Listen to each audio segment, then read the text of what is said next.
We continue to track all of the developments in Japan, including the concerns about the stability of the nuclear reactors in that country. For more on that part of the story, we're joined now by Gordon Edwards. He's president of the Canadian Coalition for Nuclear Responsibility, and he joins us in Montreal. So, Gordon Edwards, we are hearing talk of a partial meltdown at yet another reactor in Japan. Help us understand, what does partial meltdown actually mean?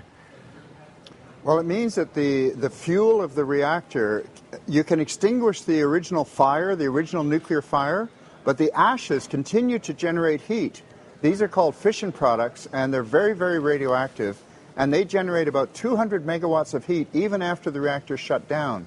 So they have to keep cooling the reactor for days and days after the shutdown.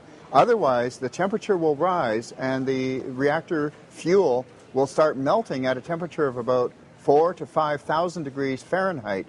That's about 2,200 degrees Celsius. And when that happens, you could, that's about double the melting point of steel.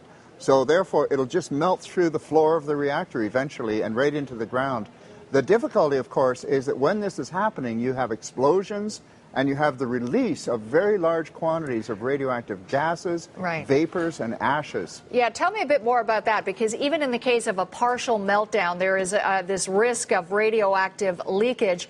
Are we talking at this stage about particles, vapors? I've heard officials talk about cesium. So what exactly are we talking about when we talk about radioactive material leaking out?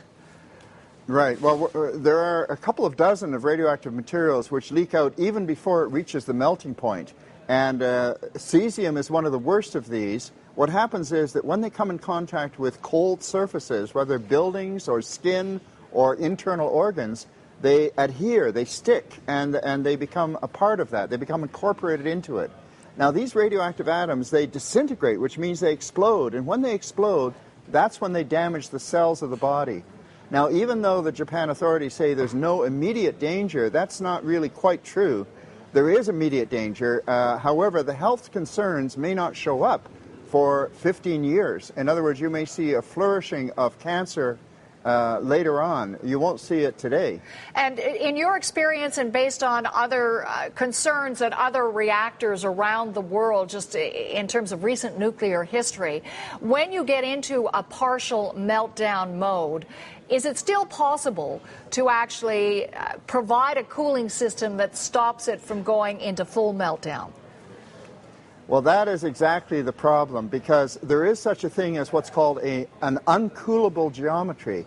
It means that if enough of this melts into a mass which is large enough, then because the heat is being generated internally, you cannot cool it anymore, because when you try and cool it, it only forms a crust on the outside, but the melting continues on the inside.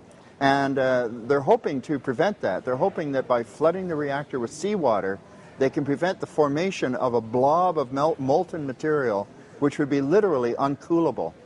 Once the uncoolable geometry is met, then you're sunk. Okay, so what we're hearing from Japanese officials today is they're saying that they've measured the radiation levels outside the afflicted plant, and they consider those levels not to be a health risk. So is it pretty clear to everyone that at a certain level they do pose a health risk, and if so, what is that? Well, they definitely do pose a health risk. They're playing with words a little bit. You see, there are two levels of radiation exposure. Very high levels cause immediate radiation sickness. Your hair falls out, you vomit, and within days or weeks, you may be dead. That only is caused by high levels of radiation exposure. So when they say there's no health risk, they mean the levels are not at that point.